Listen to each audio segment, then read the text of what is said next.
Good morning, everybody, and welcome to Webinar Wednesday. This is Linda Jackson from Food Focus, and I trust that you can hear me, and I trust that for the moment you can see me, and you can see two of my guests as we prepare to start this webinar. It's so great to see so many of you joining us today. We really appreciate your time. I'm picking up on people from all over the country. It's good to see some friends. Tavan, thanks for joining us. Anna, so good to have you back. It's always good to have you on our webinars. Deline, I can see you there. That's great. Elena, and there's Wendy Erasmus as well, just to name a few from all over the country. Thank you so much for being with us. I can see Paul's grinning because he knows that these are some of his ex-colleagues and friends.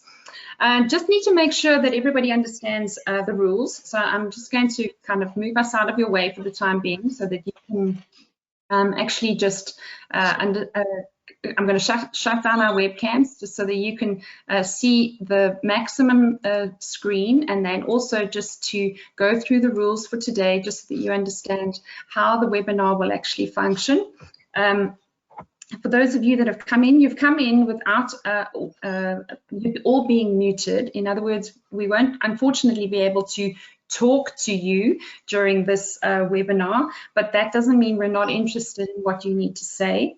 Please, if you can't hear me, it's probably because there's something going on with your computer speakers.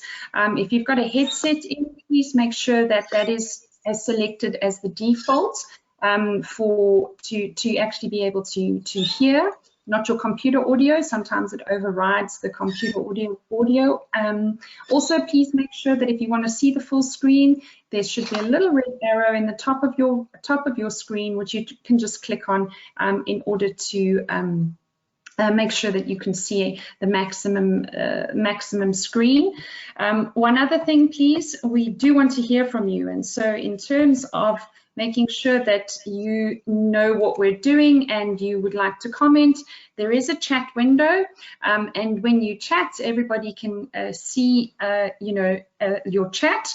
You can either send it to the entire audience, which tells us that you're all still awake and you're alive and hi, and all of those are nice messages that we would love to get from you.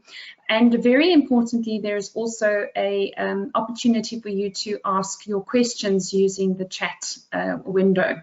So please, there may not be an opportunity to ask your questions directly to the speakers. We want to give them the maximum amount of time to talk.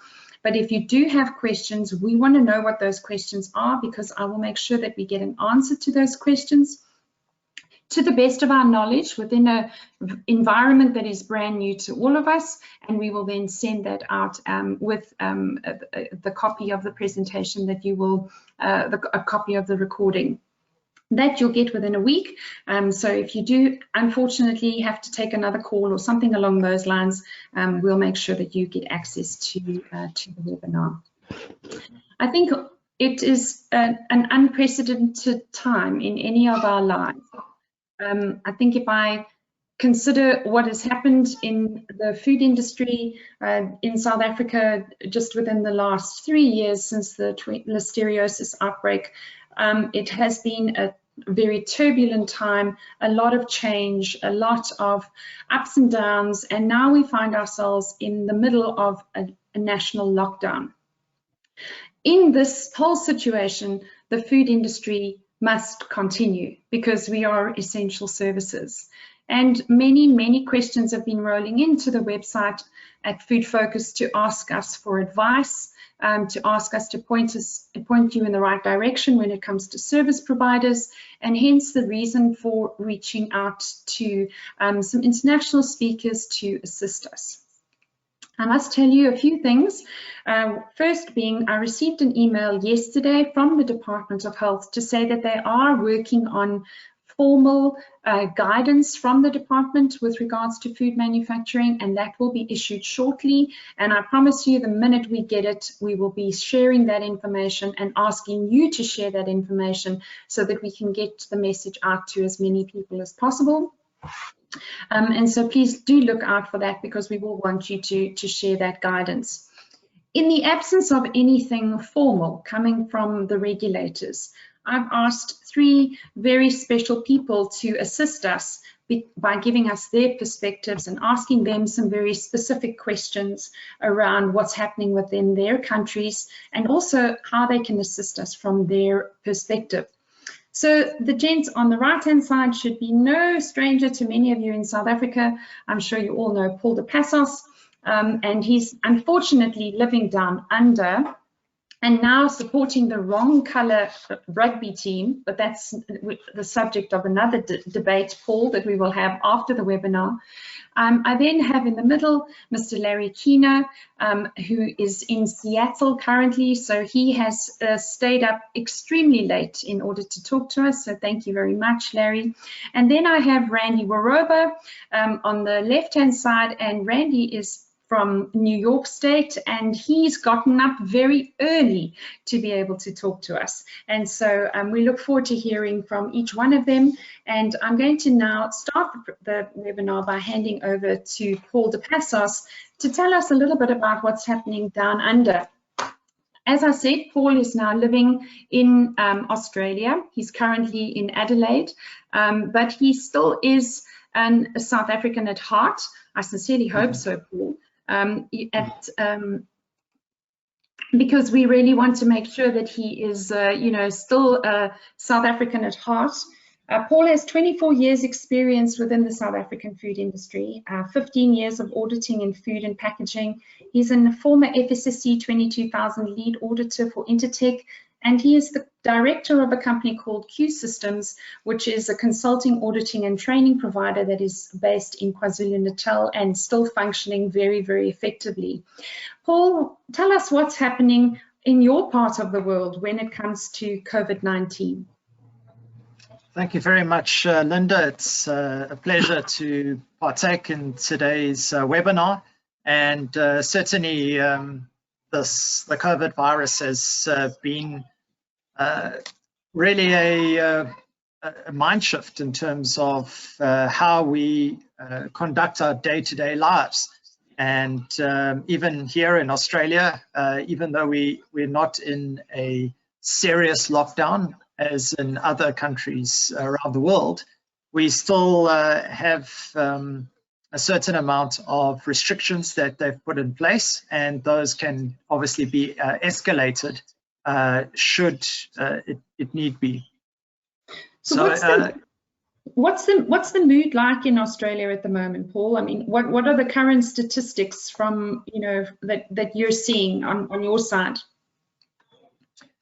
Well, certainly we have encountered quite a few positive results in terms of positive test results for the COVID virus. So if we take you through some of the numbers, there's at least 5,900 positive cases. Just in the last 24 hours, there's been 112.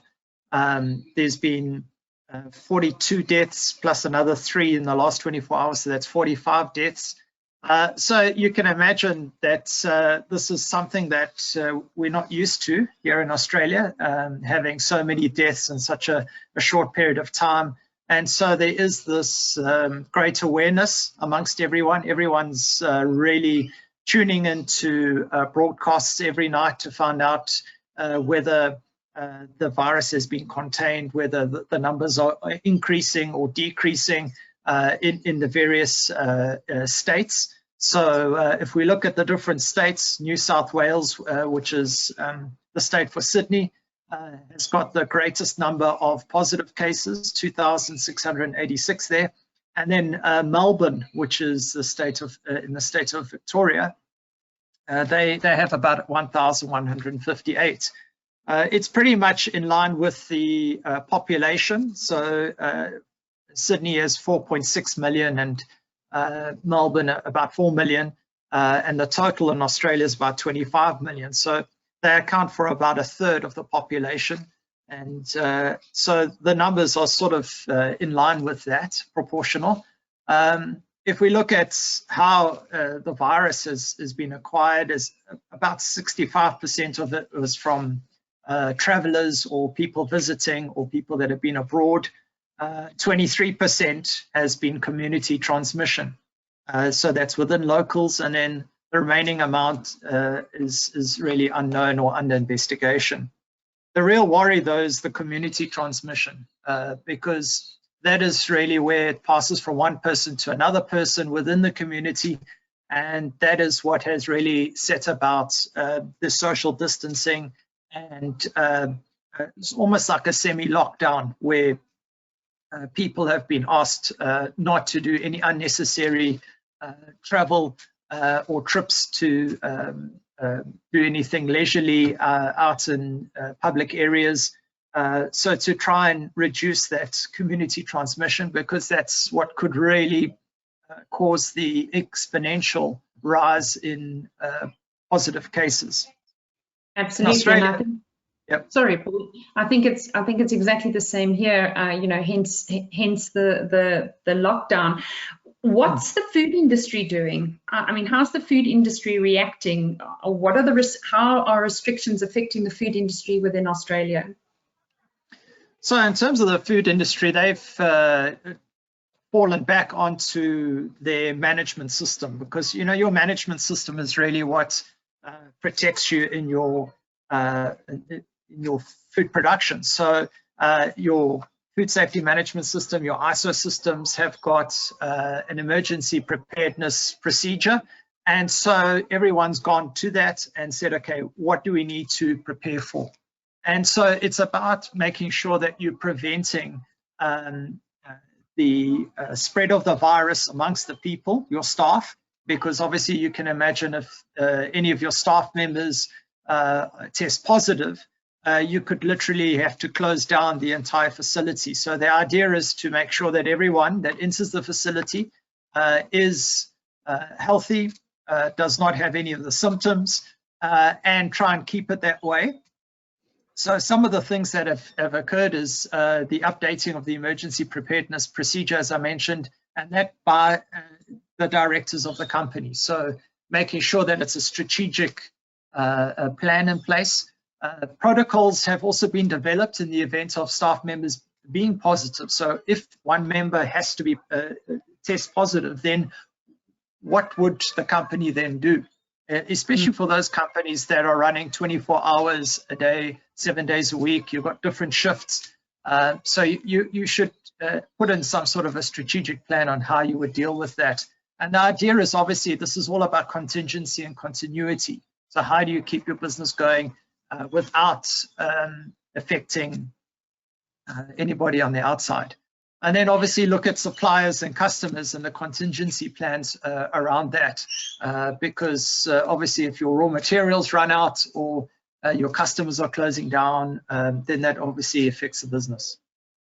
I think, Paul, we've always had to have this procedure as part of an FSSC 22000 system, but I really think with the seriousness with which we viewed this procedure, I don't think has been anything near sufficient for this kind of situation. I think if you had to ask senior management, you know, to be truthful about whether or not they'd even considered such a situation in their emergency procedure, I think it would only be the very forward-thinking companies that possibly had even considered this scale of impact in that procedure. Yes, you're 100% correct. I mean, as an FSSC auditor, I remember that one of the most common non-conformities against emergency preparedness procedures is that it was not practical. So when you read the procedure, there was information in it that you couldn't really practically apply. And so with the COVID virus, certainly what we found is that the procedures have been made much more practical. The plans that have been put in place can be executed. And most importantly, these plans have been communicated to everybody within the business. So everyone is aware of the situation, what needs to be done, and the restrictions that need to be in place. I've put a few pointers in the presentation of some of the things that have been introduced. So more frequent hand washing and sanitizing. So sanitizing stations have almost doubled. reporting of any illness prior to arriving on site. So if you wake up in the morning and you're not feeling well, to actually phone ahead, not actually arrive on site and say, well, I'm sick, because obviously the transmission could occur then. Some facilities have put in body temperature checks before entering the facility, so infrared, a thermometer check. Certainly travel restrictions, so and that's even if by road, interstate, so keeping within your state and not traveling at all, not doing any unnecessary travel. A complete block-out of any visitors and contractors on site. So, and that is quite a significant one. So making sure that you can't get that transmission from anybody from the outside. Social distancing, that's also been quite a big one, because you know, we know about that through listening in the press and from government officials, but putting it into practice, you start to realize that means no meetings, no training, no gathering in confined spaces such as a canteen or your tea area. Then staggering these tea and lunch breaks so that you know, everyone does get a chance, but no more than a few people at a time, spread out across the area. Another interesting one was time gaps between shifts to prevent staff crossover. So yeah, so at least 20 minutes to 30 minutes. So the one shift completely leaves the facility, meaning their cars are off-site. Then the next shift then comes in. And then in between those shifts, there's a full sanitizing of anything that someone may have touched, from door handles to tables to computer screens and keyboards and so forth. And then on the warehousing side, reducing the interaction with delivery drivers and assistants to a minimum. You know, we've kind of got this very loose control where drivers can come out of their trucks and go into the warehouse office. That's been completely banned now. So just in line with no visitors and no contractors. And then office staff being promoted to stay at work, to work from home, because obviously the administration can be done these days with the technology that we have. Of course, of course. Just a note to the audience, if you thought that Paul might have had a pet parrot, he doesn't. Those are the wild parakeets that live in Australia, and like we would have a mossie, those are the birds that were making the noise in the background. Paul, I don't know what you've done to chase them away, but the one that was bugging you is now gone. Yes. Paul, what about, okay, so, you know, let's focus a little bit on the cleaning side. You know, what about new cleaning regimes? You know, are changing in sanitizers, anything being promoted by the government to use because it's more effective? What about PPE? You know, any advice, you know, that the government is giving to food companies down there? Well, I think that the biggest issue has really been with regards to the availability of cleaning chemicals and sanitizers and so forth. Because of the fact that everyone, including the general public, has been very interested in getting hold of whatever sanitizer they can. There's been certainly a problem with regards to finding any available. So within facilities, you know, people have been obviously looking at alternatives, and that could be just using pure alcohol and making up a mixture of a sanitizer. So that's been quite popular, because obviously with alcohol you can make a greater volume of sanitizer. But certainly the key thing is about understanding the fact that, you know, the virus cannot survive for weeks at times on surfaces. So, you know, if you just carry on with your normal food safety measures that you should have in place already, of your clean downs when you're supposed to be doing, following your normal procedures that you have as part of your HACCP program, that should be sufficient. But the emphasis has been particularly on staff, on people. So making sure that, for example, normally you would go into a facility and you would wash your hands in the facility and then sanitize. Now the sanitizing and the washing of hands has actually been moved to the outside of the facility. So when you arrive, you wash your hands, you sanitize, then you go into the facility. So, you know, the decontamination point has actually been moved. So from that point of view, it's just to make sure that if, you know, someone had to have the virus, that you try and stop it right at the beginning and try and stop the spread from person to person. So certainly the emphasis should be on trying to increase your hygiene awareness amongst staff and realizing that, you know, what we've been doing previously might not be sufficient, that you have to up that.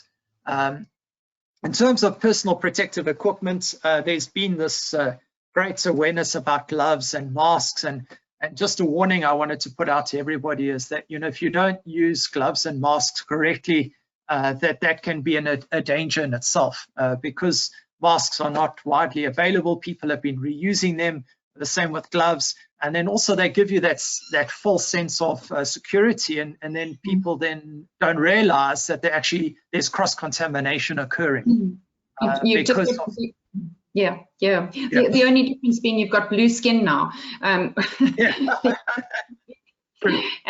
You know, it's just blue skin. Well, I'm glad to see that message, because we've been saying from the food industry, just in looking at roadblocks where we've got policemen wearing gloves and masks, you know, and all sorts of things, that please, this is not the right practice. We know from the food industry that, you know, gloves can definitely cause a problem. But Paul, your advice to the South African food industry based on what's happening down there, take us, you know, from that perspective, what would you suggest?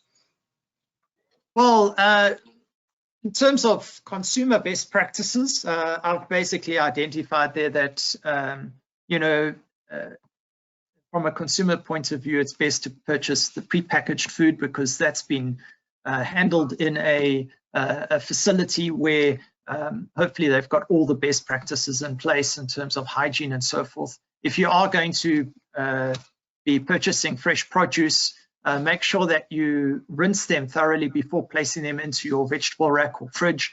Be aware of hand contact surfaces, and I think this is one of the lasting effects of the coronavirus, is that everyone is going to be much more aware now of what they touch, because everything from the trolley handle to the door handles to public toilets, taps, even your credit card machines when you punch in the number and so forth.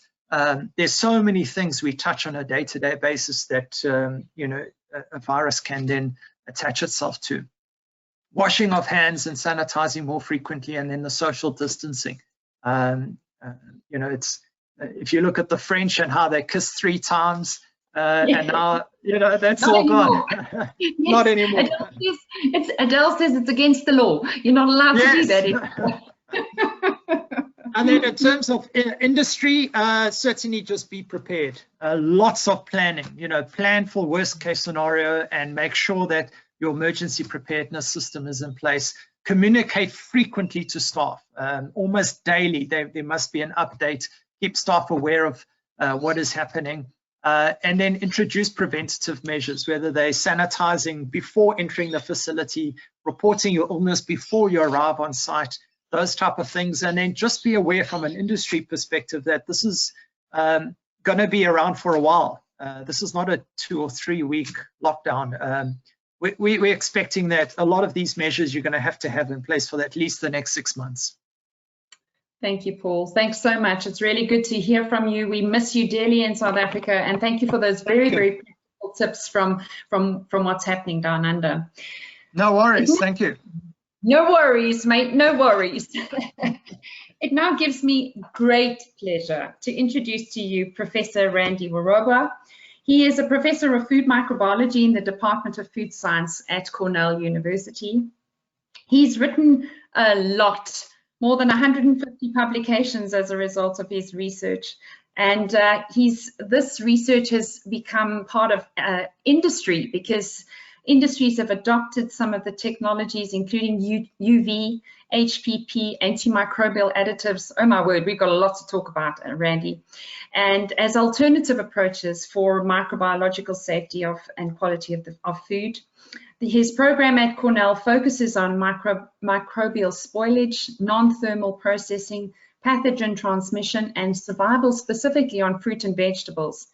He's instructed over 10,000 members in the food industry. They've had the privilege of either being students or being part of his programs, and even regulators through extension programs, because Cornell has a great variety of extension programs, training programs, public training programs, basically on HACCP, GMPs, and better process control. There's actually an extension or a HACCP school, if you like, that he's available at Cornell, and he's offered these programs all around the world. Randy, we can't wait to hear from you. Thank you so much for getting up so early in the morning to tell us what is happening in New York State. Well, thank you, Linda, for inviting me. In the United States, it's a little bit grimmer in terms of the COVID-19 statistics. This was yesterday, but I checked this morning and we now have over 402,000 cases and the death toll is just short of 13,000. And Cornell is in upstate New York. It's not in New York City except for the medical school, but the state of New York has been hit quite hard. It's the epicenter, they're calling it, of the United States. We have over 140,000 cases, and we have, of the 13,000 deaths, we have 6,000 deaths just in New York State. So it's rather serious here. The biggest problem is that New York City is such a high population density, and the social distancing is sometimes difficult, especially in high rises, and there's relatively little open public space we have millions of people that live in New York City. So we had an issue where when the lockdown started, there was huge numbers of people that were in Central Park, and the governor and the mayor of New York City actually requested closing streets to open up additional public spaces so that people could actually go out, and because we're allowed to walk the dog, and then we're allowed to go to the grocery store, and it's supposed to be one person from the family. We wish we could walk the dog at this point, because I think a lot of people would just appreciate a bit of fresh air, but our situation in terms of population density is similar, except instead of high rises, we have many informal settlements, you know, where people are living in makeshift housing, and social distancing, it's impossible. Your house is literally on top of your neighbor's house, which is, you know, so I think we have maybe a slightly different social problem, but we definitely have the same problems with social distancing, which is possibly why our state president has just clamped down completely. You know, we may go to the grocery store, but we may not even walk our dogs. It is very grim indeed. And if you had to look at what's I know the New York government, or rather the American regulatory framework is a bit different. You've got different states, and states determine their own rules. You know, within the state of New York, what's actually being done to try and flatten the curve other than social distancing? Are there any other specific measures? Social distancing is the number one thing that New York State is trying to do. Outside of New York City, so what we call upstate and northern New York, the population density is very low, and the number of cases that we have are extremely low as well. Like the county that I live in, we probably have several 100,000 people, and we only have 32 cases. So social distancing, where possible, is effective in flattening the curve. But as you can see in New York City, where it's such a high population density, it's very difficult to achieve. We also have certain groups that are not observing the social distancing suggestions, and it's resulting in I don't know if you saw the news story where it was a funeral and there was masses of people that were attending the funeral, and that's a very bad portrayal for New York State, because I think it lets people's guards down, and that they shouldn't be practicing, that they feel like they don't have to practice that. Yeah. Yeah, we've actually got restrictions now on the number of people that may attend a funeral. We actually have regulation in place specifically for that, because here a traditional funeral would last several days, and it would normally also have, you know, lots and lots of people. So how has Cornell University been involved, or you know, what role have you been playing? So Cornell has a very active extension program, particularly for the food industry. And we very early, when we started to see the COVID-19 stats ramping up, we had questions immediately from not only the food industry, but consumers. So we immediately started collecting information, and we developed a website, and then we put it up, and we immediately started doing what we called food industry hours, and we had subject matter experts ranging from virologists to specialists in chemical disinfectants, as well as cleaners. And then we also, from the slide, you can see we because of the numbers of COVID-19 in New York State, we were telling the industry, you have to be prepared when you have a worker that tests positive, not if, because it's almost guaranteed. So this kind of guidance in terms of, it's very similar to what Paul presented in terms of what Australia is doing.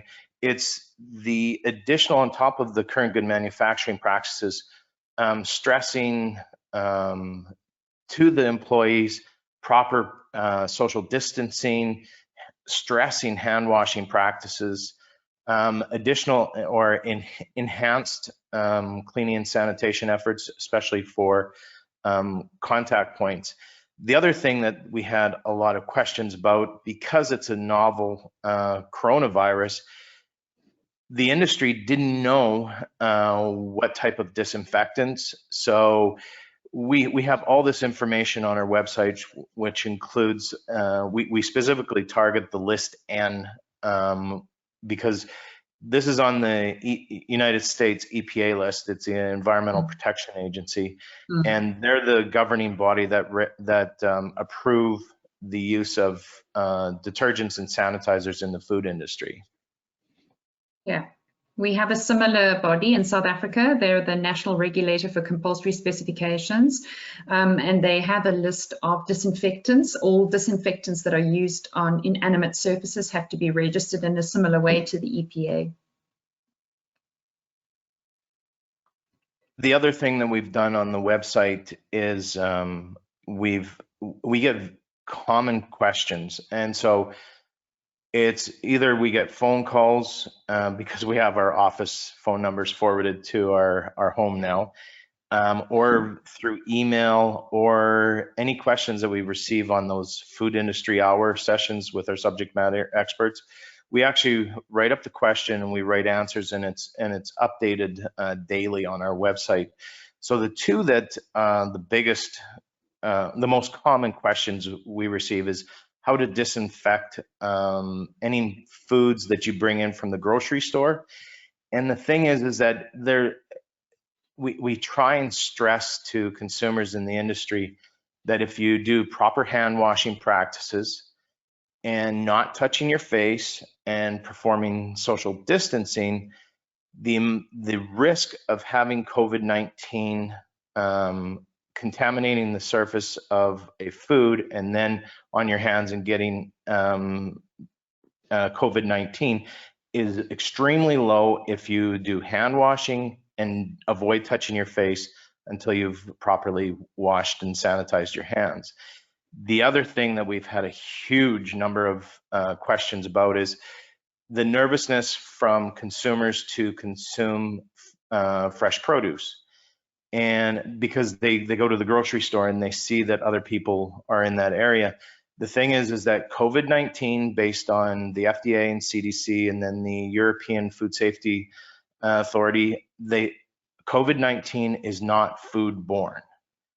So you can ingest COVID-19 and the stomach acids will inactivate it. It's more a respiratory disease and it has to get into your respiratory system.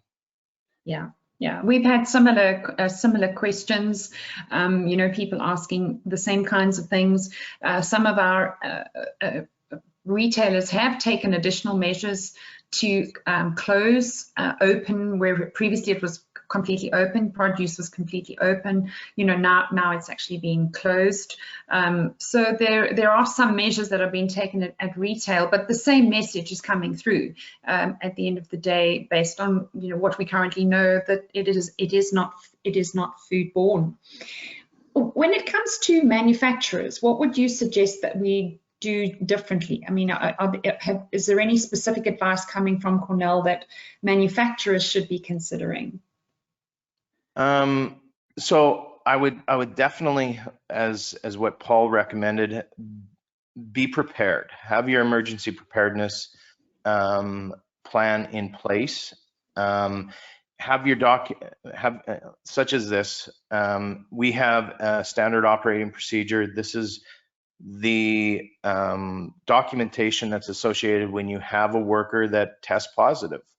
And it's the documentation that you have to fill out to make sure that you're following through to avoid further infection of other workers. Because right now, because food production is considered an essential business, social distancing is essential to guarantee that we have a consistent food supply, but also to avoid the food industry from having to, or the food company from shutting down. Yeah. Now you've showed us just two examples of the amazing information that's available on the website. What else could we use? What else can we, you know, find on the website? Tell us a bit more about that. Oh yeah, you've got some more do's and don'ts. Sorry. So everybody's focused on COVID-19, but we continually re-stress, don't ignore your basic food safety principles. Yeah. Not only from the consumers, but also from the industry side, because we've had situations where their contract sanitation companies are no longer available to do the cleaning. So you have to come up with alternative procedures. The other thing that we've done is this website, it went live March 17th. So it's really only 3 weeks old, and you can see the number of users. And I actually went in and looked at the stats, and we have quite a few of those users are actually from Africa, and specifically South Africa. So I don't know how it got out there, but apparently it's all over the place. The other thing that we do, and we just did another one yesterday afternoon, we have subject matter experts from produce, like from the growers level to fruit and vegetable processors, to dairy meat processors, virologists, process authorities, and we all go online. And we've had, we've only had 6 sessions, but we typically get well over 100 food industry people participating, and it's open question. So if they can send in their questions, just like on GoToWebinar, the chat room, or they can unmute themselves and they can ask. And then we put up all the Q&A. So we've had an incredible response from this, but it's just to try and support the food industry to guarantee that they continue to supply the food for the rest of the United States. Those are amazing. And what you're saying is South Africans are welcome to join. You're happy to take our questions. And so that's an amazing resource. People, please, I think it's so generous of Randy to have given us his time, and it is a great source of information. Thank you so much, Randy, for that input. And please, could you pass along my thanks to Martin, because I know that he very deftly delegated this one to you. But I really do appreciate it, because I think the advice that you've given us has really, really been great. And good luck with the work that you're continuing to do through the website, which is so needed in the food industry.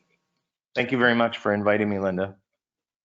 I'm now going to hand over to Mr. Larry Keener. So I've had the pleasure of chatting to Larry many times on LinkedIn, and it's been good conversations. Larry's been in the food industry for a very, very long time, which means he's got a lot of experience that he can share with us. And I'm very excited to hear it, Larry, because I think many of the suggestions that you're going to make are very practical, but also I think you've got some really deep truths that you want us to consider. He is the president and the CEO of International Product Safety Consultants.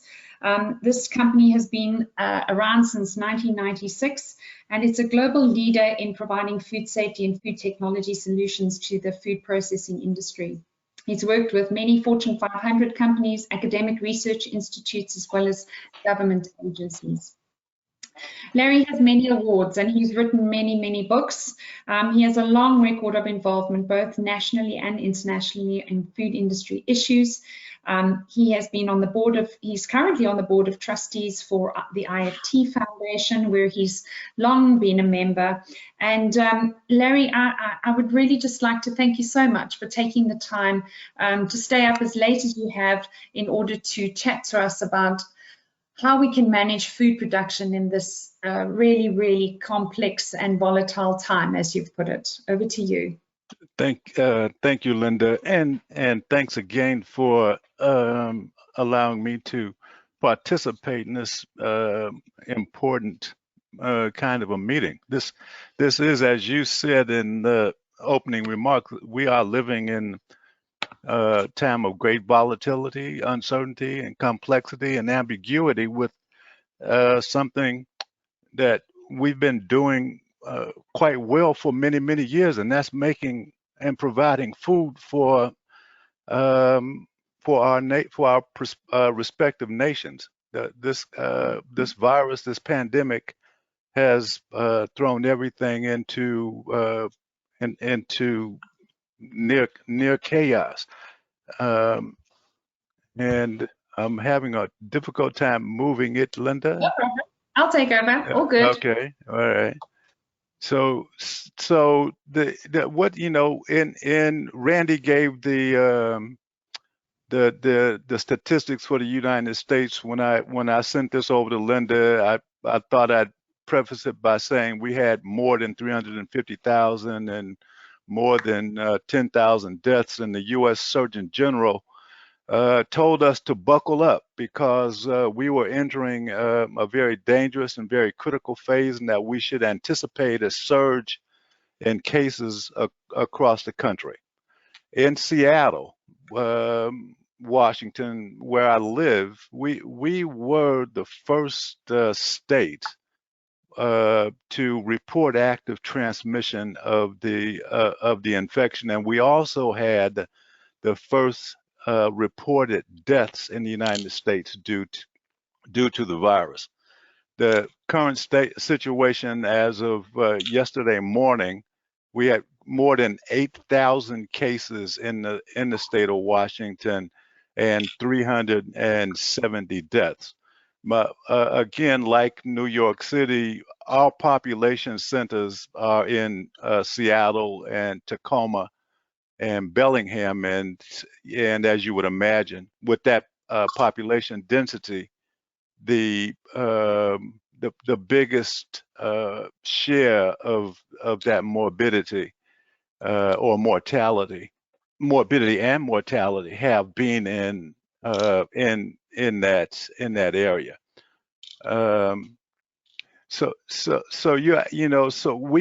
I'm also pleased to report that we've done a good job of hunkering down, sheltering in place, and the public health officials are saying that because of our swift response to this outbreak in our state, that we've probably suppressed the curve.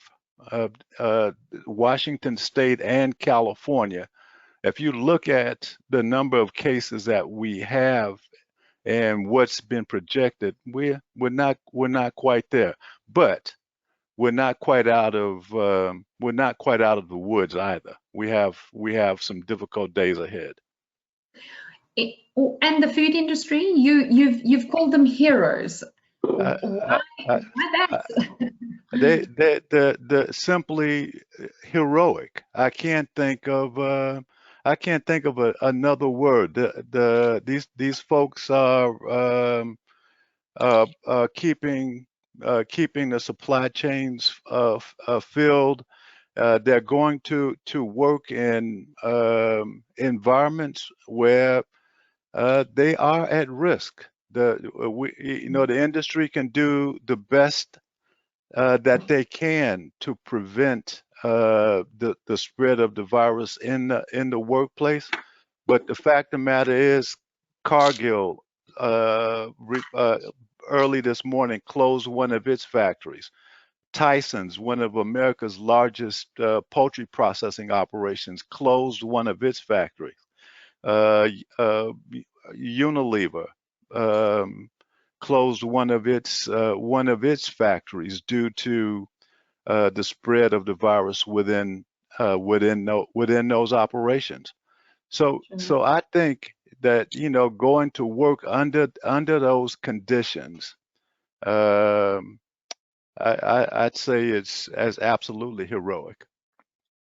What are the additional measures that the food industry are doing? I mean, we've heard from Paul, and what do you feel that the areas are that the food industry are focusing on, things that we could take into consideration, because I think we're still at the beginning of our curve. Yeah. So true. All of the things that Paul and the colleague from Australia have reported are taking place, or in our industry in the United States. Segregation and distancing have been the principal tools that have been applied. Companies have taken very novel approaches. I think, as Randy pointed out, when you actually think about distancing and spacing in a food manufacturing facility, a large food manufacturing facility, that's quite a chore. So companies have gone through and they've tried to segregate by unit operation.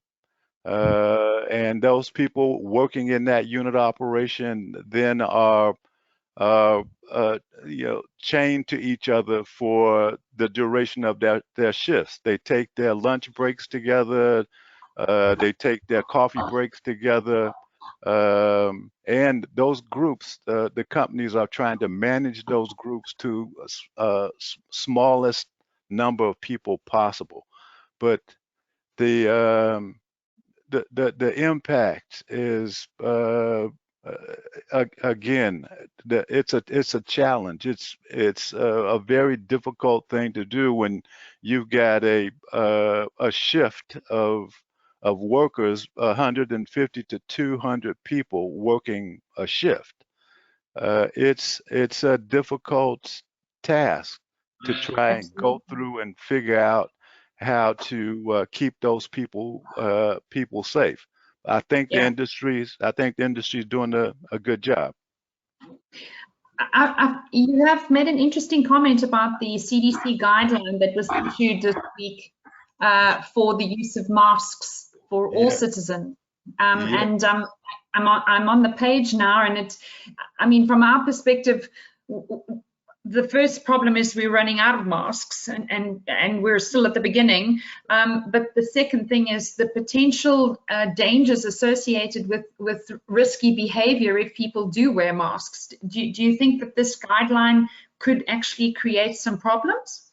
It will create some problems, and and so inside of the food factories, people will have some latitude about the use and not to use the mask. But the idea is that the CDC have now come around and said that mask use was protective, and that it protected workers from spreading the virus to their workmates. So of course we have widespread shortages of masks, as do you, and so there are any number of people. I have neighbors who've taken out their sewing machines and they're making and improvising masks, and they're making masks to WHO specifications, and actually giving masks to hospitals. So people are being innovative and trying to respond to this virus. But yes, I think we could get into trouble with some of these homemade masks, or as some in our leadership have recommended, that people wear scarves and bandanas. There are a lot of questions, but this is an uncertain time, and I think that people are doing the best they can with the best information that's available to try and keep the critical infrastructure, the food processing industry, open. In a food safety magazine survey on March 20th, 89% say COVID-19 has changed their business operations. 52% report that those changes are dramatic. And because of the shutdown, there are shortages of staffing, and there are shortages of both line workers and food safety staff. So this is pretty interesting information. Cleaning, there's been such a focus on surface, disinfection. There was some discussion coming out of the US, how long the virus could survive on different surfaces. What's your thoughts on cleaning and disinfection? Well, so there are two issues here. So plant cleaning and sanitation to support food production is largely unchanged. I mean, people have sanitation programs and sanitation procedures and protocols and SOPs, and those have been validated and shown to be effective for a long time. So to a great extent, though, that aspect of sanitation and cleaning is unchanged. The greatest change, though, has to do with shared areas, worker areas, locker rooms, restrooms, break rooms, meeting rooms, hallways, doors, and etc. These are now the subject of intensive cleaning. Many companies that I'm talking to have gone to an every 2-hour cleaning of these what they're referring to as touch points, or sensitive areas in the operations. So, but one of the problems we're facing, and it was mentioned, is a shortage of cleaning and sanitation crews. And a shortage of cleaning and sanitation chemicals. So that's a challenge, and that challenge might be limiting for some companies in their ability to remain open.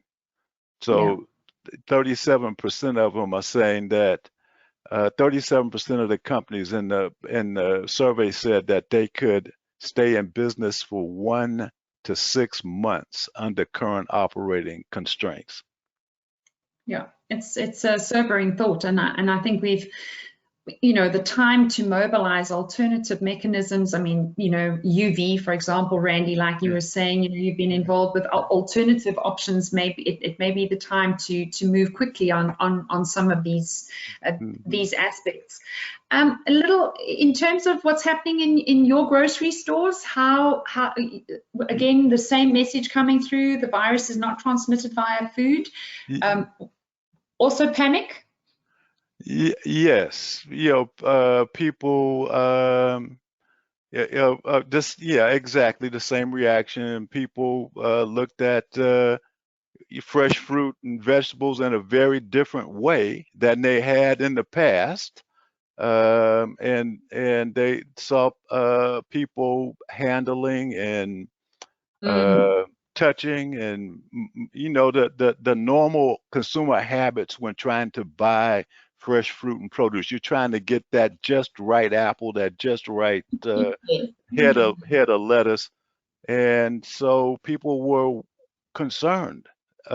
Is this a mechanism for transmitting contagion? And well, I think if we talk about the conventional contagion, salmonella and shigella and hepatitis A, well, I've always thought that aspect of the supermarket was vulnerable. The NIH, the CDC, EFSA, all these folks, as Randy has pointed out, have said and affirmed again that this virus is not transmitted via food. However, these agencies too are advising consumers to thoroughly wash fresh fruits and vegetables with fresh water. There's admonition against using soap and Clorox and bleach and those kinds of things. But people are advised to clean fresh fruits and vegetables. Now, this is something that I've always done anyway. It's just second nature to me. So, and it's interesting that the supermarkets are now also instituting traffic control within on the supermarket floor to minimize congestion in the aisles and promote distancing. Yes. Absolutely. Larry, what would your advice be to the food industry at this time? You have many years of experience. You've seen possibly not the same kind of situation, but you have seen other problems, big problems that we've had to go through. What would your suggestion be as we come into close? Yes. So the message is proceed with great vigilance. And then in lowercase, I'm saying, wash your hands, please. That's more important than ever now. Pay attention to your workers. Aggressively seek out those workers. Increase the head count of nurses and hygienists in the food facility. These people play a very important role in screening and monitoring your workforce. And we also need to be very mindful that with our best efforts to take temperatures and to screen employees, there is that asymptomatic carrier.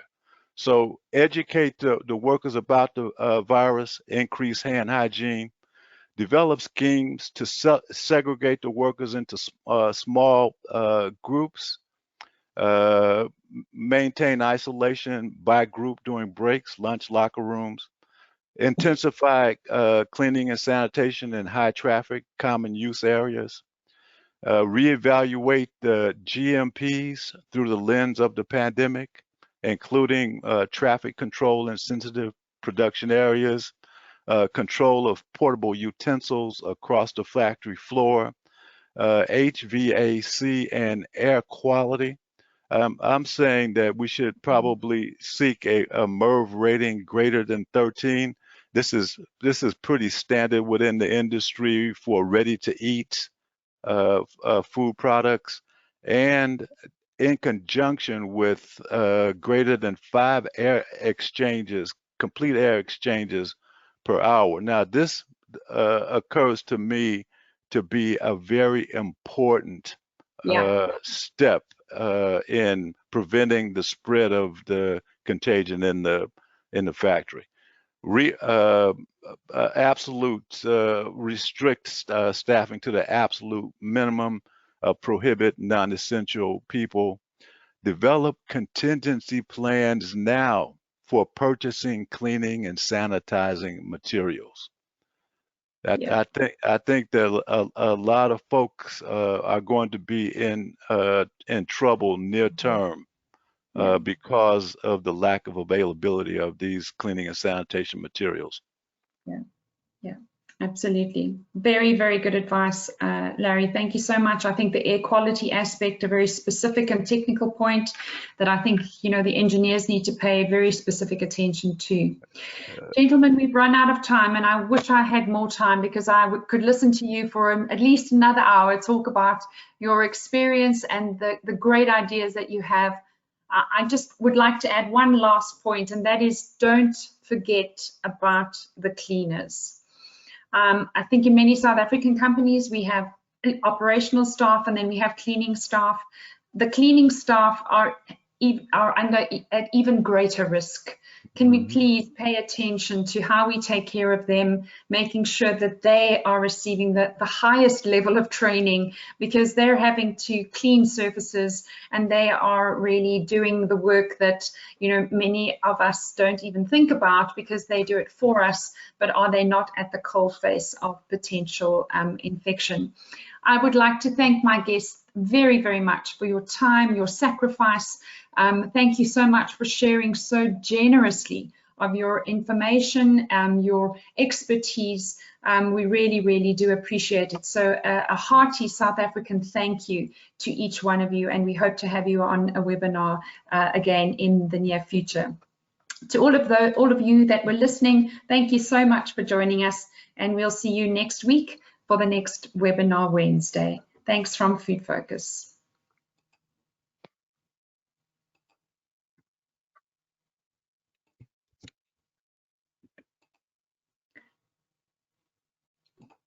Gents, I'm just going to stop the broadcast.